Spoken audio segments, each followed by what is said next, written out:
WhiskyJason here, whiskey from the viewpoint of an American in Germany tasting rare and exotic whiskey. Today I have something from Mortlach. This is from Signatory Vintage, as you can see. This is the small batch edition #1 of the Cask Strength cooperation between Signatory Vintage and Kirsch Import here in Germany. This is a limited edition at 1,308 bottles. Now, why do we have exactly that? If you remember, I did a video about a very similar cooperation where they had Edredauer casks as well, where they mixed the sherry together with the bourbon first fills.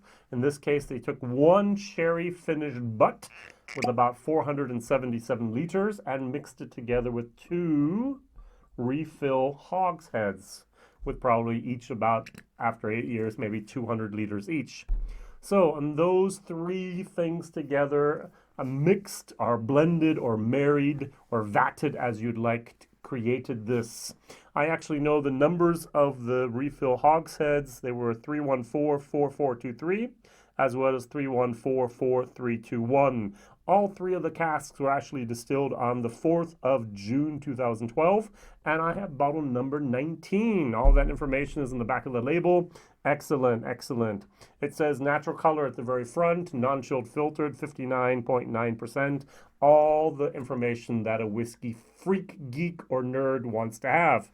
Price, I paid basically 65 euros for this, 64.90. It's still in shops here in Germany. It is a Germany exclusive, but many times bottles like these make their way over into the different auction sites all over Europe. After Brexit, we'll have to see how often that actually works and how well that is. This was bottled on the 4th of November 2020. Whiskey base number 175484. So what they did over here in Germany is they actually, before Brexit happened, which was January, basically, then January 1st, 2021, is they actually put out as much and they bought as much and they brought over as much product as they possibly could from Scotland beforehand. And so actually the bottling lines were working overtime just to get as much stuff as possible out of the country before Brexit happened. A lot of my friends now have tried to buy distillery exclusives since Brexit has happened. Individual bottles, and they're actually paying twice the price of the bottle now because there are surcharges and tariffs and custom duties and handling charges and processing charges, and the customs want to have their charges as well. Everyone's really pissed at the moment, to say it very mildly, of how it used to be so easy and now it's such a terrible thing. All right, so we're going to have to see what happens with the industry. Even if we drive or fly over there, we can only bring back basically 1 or 2 bottles that are duty-free, and this is also going to be a problem for the future of hand fills and all that. All right, good.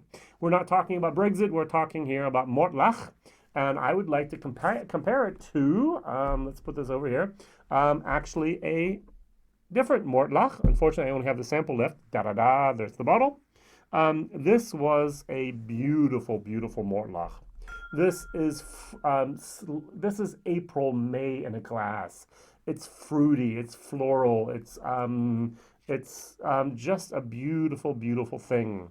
Unfortunately, it was a limited edition. This is whiskey base 167414. They took 2 hogsheads together, diluted it down to 46%. I think there's like 800 or so bottles of this, and I've had 2 myself. Beautiful things I've shared with others.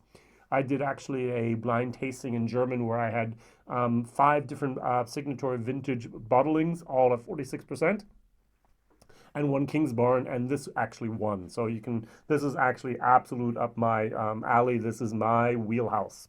Over here, 59.9%.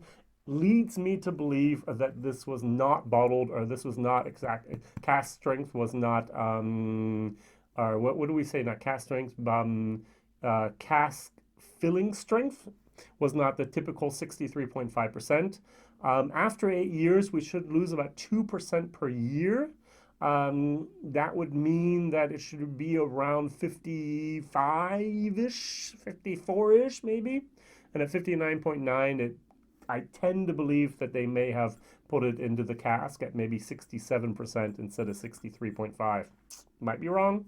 but who knows? I have no official data on that. This is just one of my suspicions that I have. Now, on the nose, the very, very first thing I get is a tobacco leaf moment, which really shocked me. I was like, wait, is my glass dirty? What happened here? Because this was, at least half of it is a good sherry butt, and the other two halves would be a refilled hogsheads. And together, there should still be a fair amount, at least I would assume, of that sherry moment there. But I just don't get it. I don't get any of the berries or raisins or figs or anything in that direction. What I'm getting is a fall forest ground. I don't know if you ever had leaves on top of each other. Now I'm talking not September or the beginning of October. I'm talking late November when you go walking in the woods and all the leaves are down on the ground and they start decomposing a little bit and you pick up a little bit and you have the white little lines running through them. They're just kind of decomposing.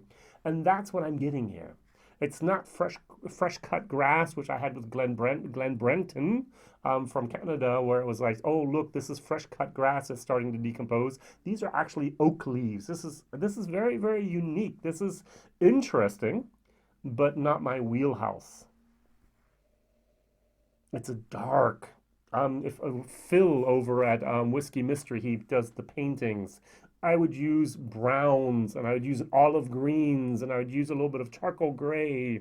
No orange, nothing bright or spring-like. All very dark, all very fall type of colors here. The 59.9, at least on the nose, doesn't burn my nostril hairs. It's okay. But it's definitely a fall moment. I'm getting like a lot of barrel char as well. Interesting, but none of that sherry butt from the sherry finished butt here, number 9. All right, cheers.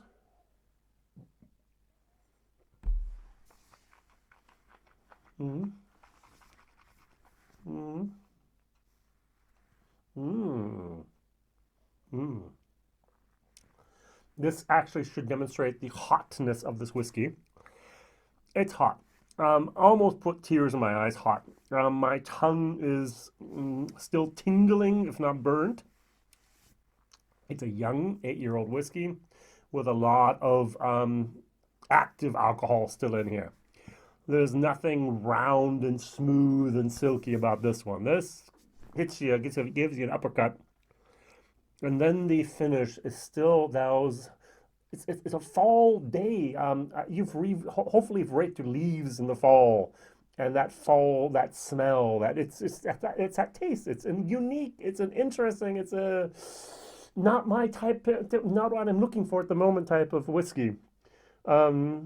Over here where I live in Germany, for the last week we've had sub-freezing temperatures. We've had snow and ice, and it's like I want spring. I want this. This is so beautiful. And it's like, oh, fall? No, fall's gonna be winter. Oh, winter. I'm sick and tired of it. This is not the whiskey for this moment in my life. Other people are gonna really, really enjoy this. There's nothing wrong with it. It's just totally, totally different from what I expected. Sherry finished butt. I was expecting fruit. I was expecting a cocktail of different berries. I was expecting a little bit of raisins thrown in there, the figs. None of that. Absolutely none of that at all. All right, going over to my favorite Mortlach at the moment. Whiskey Base actually had it on sale. It's sold out now. I'm sure many of my German fans have gone and bought bottles as well because that's one of the things. If people start talking about it, bottles get sold.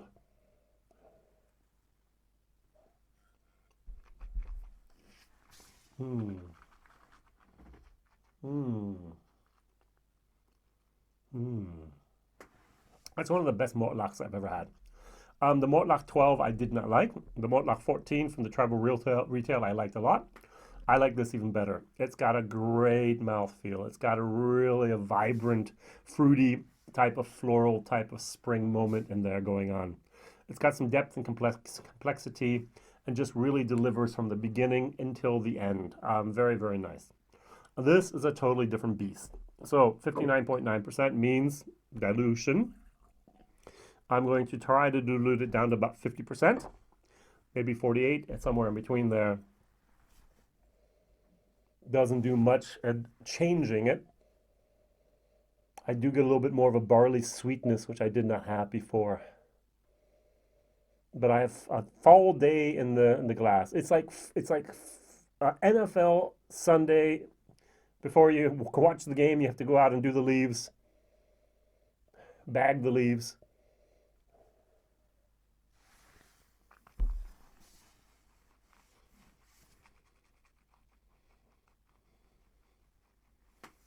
Mm-hmm. Now it's drinkable. Still got some heat at the end. Still exactly that same taste. I'm not getting anywhere in between or under or beside that. A really unusual whiskey. I'm going to give it a C minus just because it wasn't my wheelhouse. Someone else is going to take this bottle and give it like a B. Because this is the best bottle ever. This is exactly what I've always dreamt of in a whiskey. And it's just not cutting it for me. There's nothing wrong. It just did not fulfill my expectations here of a sherry butt mixed with 2 refill hogsheads from Mortlach. Maybe it's that meatiness of Mortlach, which I am not apparently that familiar with. This did not have the meatiness in it so I would never have guessed that these two came from the same distillery. Never, ever. But that's okay. Value for money, 65 euros. It is 8 years old. Thank you for having an age statement. It is non-chilled filtered. It is natural color. It is 59.9%. I personally would have loved to have this at 12. What would have happened with a 12-year-old whiskey where it was a little bit more rounded and the alcohol didn't try to kill you? That would have been something I preferred or would have preferred instead. But still, it's not a bad whiskey. It's just different. All right, my question of the day is, which Mortlach whiskeys have you tried and do you like? Have there been any independent bottlers of Mortlach that you can really, really recommend?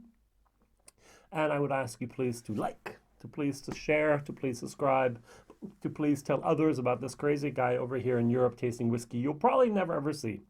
All the best. Thank you very much. See you soon. Whiskey Jason. Bye-bye.